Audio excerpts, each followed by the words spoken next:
അന്ന് രാത്രിയും പതിവ് പോലെ രാജീവൻ കട്ടിലിന്റെ ഓരത്തായി ഒതുങ്ങിക്കിടന്നു. ഗീതു ഉറങ്ങിയിട്ടില്ലായിരുന്നു. കുറച്ചു സമയം കഴിഞ്ഞതേയുള്ളൂ അയാളുടെ താളത്തിലുള്ള ശ്വാസഗതി കേട്ടു തുടങ്ങി. ഇയാൾക്കെങ്ങനെ ഒരു ടെൻഷനുമില്ലാതെ ഇങ്ങനെ ശാന്തമായി ഉറങ്ങാൻ കഴിയുന്നു? ബെഡ് ലാമ്പിന്റെ അരണ്ട വെളിച്ചത്തിൽ കാണുന്ന രാജീവന്റെ മുഖത്തേക്ക് നോക്കുമ്പോൾ ഗീതുവിൽ പുച്ഛം വന്നു നിറഞ്ഞു. ആത്മനിന്ദയും. ഉറക്കം വരാതെ തിരിഞ്ഞും മറിഞ്ഞും കിടക്കുന്നതിനിടയിൽ എപ്പോഴോ 3 മാസം മുൻപുള്ള ആദ്യ രാത്രിയിൽ കട്ടിലിൽ ഗീതു തീർത്ത അതിർവരമ്പിനപ്പുറത്തേക്ക് രാജീവിന്റെ ഇടത് കൈ ചെറുതായി ഒന്ന് നീണ്ടത് കണ്ടപ്പോൾ ഗീതുവിന് ഈർഷ്യ തോന്നി. ഇല്ല, തന്റെ ദേഹത്തോളം എത്തില്ല. എങ്കിലും 3 മാസം കഴിഞ്ഞിരിക്കുന്നു ഒരു കൂരയ്ക്ക് കീഴിൽ ഇങ്ങനെ കഴിയാൻ തുടങ്ങിയിട്ട്. വെളുത്ത തുടുത്ത് സുന്ദരിയായ ഗീതുവിന് കോളേജിലും നാട്ടിലുമൊക്കെ അനേകം ആരാധകന്മാരുണ്ടായിരുന്നു. അതിൽ ചെറുതല്ലാത്ത തലക്കനവും ഉണ്ടായിരുന്നതുകൊണ്ട് അവൾ ആർക്കു മുൻപിലും തല കുനിക്കാൻ തയ്യാറായില്ല. ആരുടെയൊക്കെയോ ഭാഗ്യമോ നിർഭാഗ്യമോ കൊണ്ട് തുരുതുരാ വന്ന കല്യാണ ആലോചനകൾക്കിടയിലാണ് ആ ഞെട്ടിക്കുന്ന സത്യം അവൾ മനസ്സിലാക്കിയത്. ജാതകത്തിൽ ചൊവ്വാദോഷം. വരുന്ന വിവാഹ ആലോചനകളൊക്കെ മുടങ്ങി. ഇതൊക്കെ അന്ധവിശ്വാസമാണെന്ന് പറഞ്ഞു നോക്കിയെങ്കിലും കെട്ടിയാൽ കെട്ടുന്നവൻ തട്ടിപ്പോകും, വിധവയാകും എന്നൊക്കെ കേട്ടപ്പോൾ സ്വന്തം കാര്യം വരുമ്പോൾ മാത്രം വിശ്വാസങ്ങൾക്ക് ചെറിയൊരു ഇളവ് നൽകുന്ന മറ്റെല്ലാവരെയും പോലെ അവൾക്കും ചെറിയൊരു പേടി തോന്നി.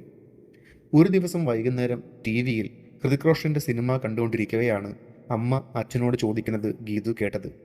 നാളെ എത്ര മണിക്കാ അവര് വരുന്നത്? രാവിലെ എന്നാ പറഞ്ഞേ. നല്ല കൂട്ടരാന്ന രാഘവൻ പറഞ്ഞത്. ചെക്കൻ KSEBയിൽ എഞ്ചിനീയറാണ്. ഒറ്റ മോന. അച്ഛൻ മരിച്ചുപോയി. അമ്മ ഹെഡ് മിസ്ട്രസ്സായി റിട്ടയർ ചെയ്തു. കണക്കില്ലാത്ത സ്വത്തിന് അവകാശിയായി ഒറ്റ മോനും. ജാതകവും ചേരും. അച്ഛൻ്റെ വാക്കുകളിലെ സന്തോഷവും അമ്മയുടെ ചിരിയും ടി വിയിലെ ഹൃതിക് റോഷന്റെ റൊമാൻറ്റിക് സീനും എല്ലാം കൂടെ ഗീതു വന്ന് പുളകിതയായി. ഒരുങ്ങി ഒരുങ്ങി മടുപ്പ് വന്ന് തുടങ്ങിയിരുന്നെങ്കിലും അന്നവൾ നന്നായി ചമഞ്ഞൊരുങ്ങി. മുറ്റത്ത് കാർ വന്നു നിൽക്കുന്ന ശബ്ദം കേട്ട് ജനലരികിലേക്ക് അവൾ ഓടിയെത്തി. കാറിന്റെ മുന്നിലെ ഡോർ തുറന്ന് ഒരു പുരുഷനും സ്ത്രീയും ഇറങ്ങി.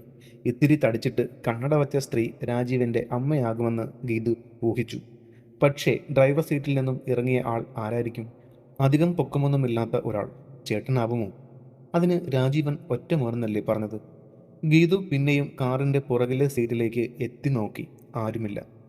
ചെറിയൊരു അങ്കലാപ്പോടെയാണ് അവൾ അമ്മയ്ക്ക് പിന്നാലെ ചായയുമായി എത്തിയത്. ഇതാണ് കേട്ടോ ചെറുക്കൻ, രാജീവൻ. ഇത് അമ്മ ദേവകി ടീച്ചർ. ബ്രോക്കർ രാഘവേട്ടന്റെ വാക്കുകൾ കേട്ടതും രാജീവന് നേരെ ചായ നീട്ടിയ ഗീതുവിന്റെ കൈയൊന്ന് വിറച്ചു. വിളറിയ മുഖം അവർ കാണാതിരിക്കാൻ അവൾ വേഗം തിരിഞ്ഞു നടന്നു.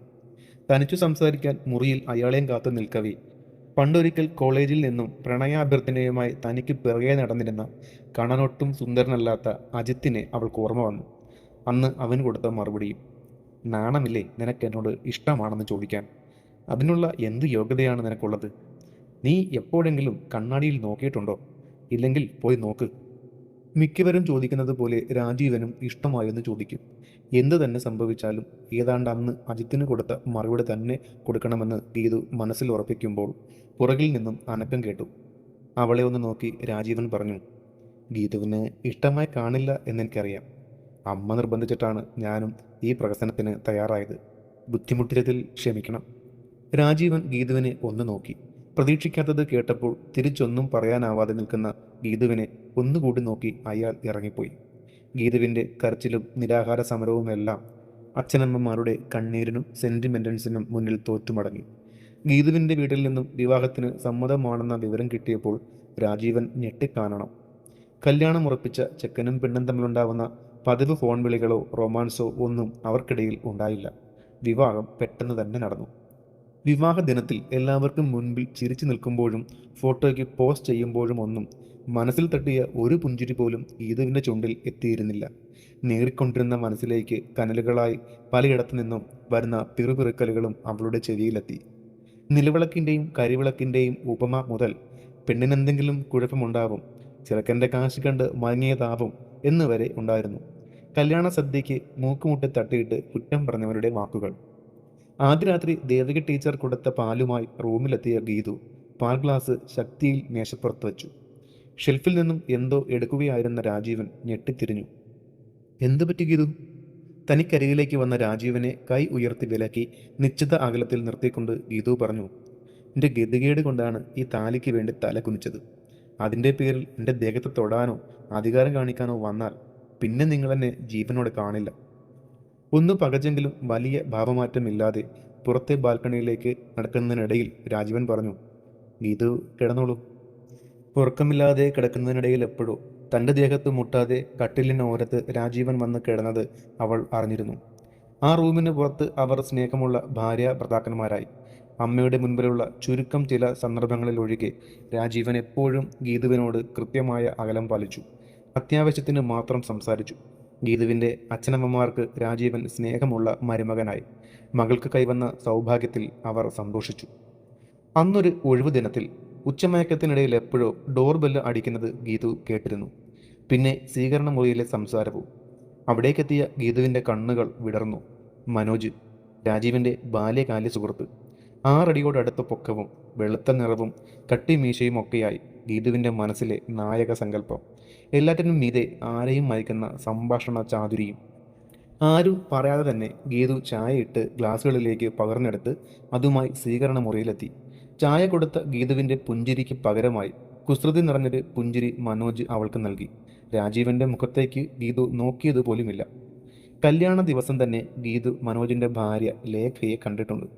എടുത്തു പറയത്തക്ക സൗന്ദര്യമൊന്നുമില്ലാത്ത ഒരു സാധാരണ പെണ്ണ്. അവൾ കാശുള്ള വീട്ടിലെയാണെന്ന് എപ്പോഴോ ദേവകി അമ്മ പറഞ്ഞ് ഗീതു കേട്ടിട്ടുണ്ട്. ഒഴിച്ചുകൂടാനാവാത്ത സന്ദർഭങ്ങളിൽ മാത്രമേ രാജീവനും ഗീതുവും ഒരുമിച്ച് പുറത്തു പോകാറുള്ളൂ. വീട്ടിലേക്കുള്ള സാധനങ്ങൾ വാങ്ങുന്നത് ടൗണിലുള്ള മനോജിൻ്റെ സൂപ്പർ മാർക്കറ്റിൽ നിന്നാണ്. മിക്കപ്പോഴും ഗീതു തനിച്ചാണ് പോവുക. ഗീതുവിനെ കാണുമ്പോഴൊക്കെ മനോജ് വന്ന് സംസാരിക്കാറുമുണ്ട്.